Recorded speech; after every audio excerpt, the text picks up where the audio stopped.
Hello, everybody from Hi. Tokyo, in Japan. I've been spending the past couple of days here speaking to colleagues. I'm joined here by Yuki, who runs our IE's Japan office, and it's been a wonderful set of days. Thank you, Yuki, for all of your support. Thank you very much for coming to And Japan as well. Thank you. absolutely, thank you, Yuki.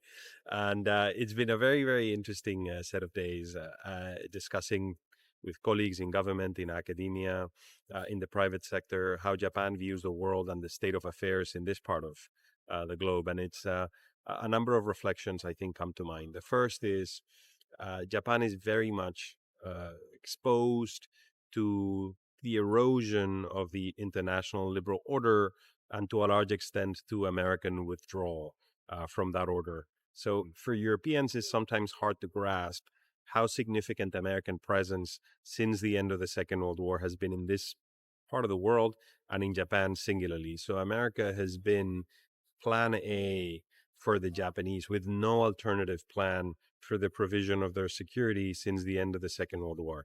It is their big ally, their big provider of security, the big ally vis-a-vis China's threat, which is becoming truly existential. In fact, as I speak, there's been a spat between the Chinese and the Japanese over Taiwan and Japanese perceptions of security in the Taiwan Straits and in Taiwan writ large. So Europeans tend to underestimate the reach of the American-led order in this part of the world.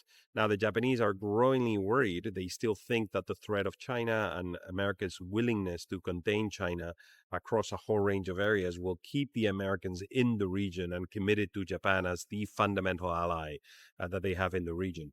But they're beginning to perceive American withdrawal in its language, its focus on the homeland defense, homeland security, its attitudes towards trade, and they really fear a grand bargain between China and the United States that includes trade, but also geopolitical issues in the region. So it's sort of they're not fully sure that they should be part of the public debate, but my sense is that under the surface, there's growing concern with the reliability of the U.S. as an ally. The second observation is the Japanese seem to be very alone, so their geography is very complicated. They're surrounded by nuclear opponents, including Russia, North Korea, and of course China, and their closest allies might be South Korea, the Australians, sporadically the Philippines. So they don't feel that they have many, many options to American support. And then the third is, of course, the Europeans come in, and we've been discussing with colleagues what role can Europe play in this part of the world, and they really hope that Europe becomes more than a market, that is also part of a broader security discussion, and many other, and it's really the only large alternative to American presence, and even at that, probably insufficient.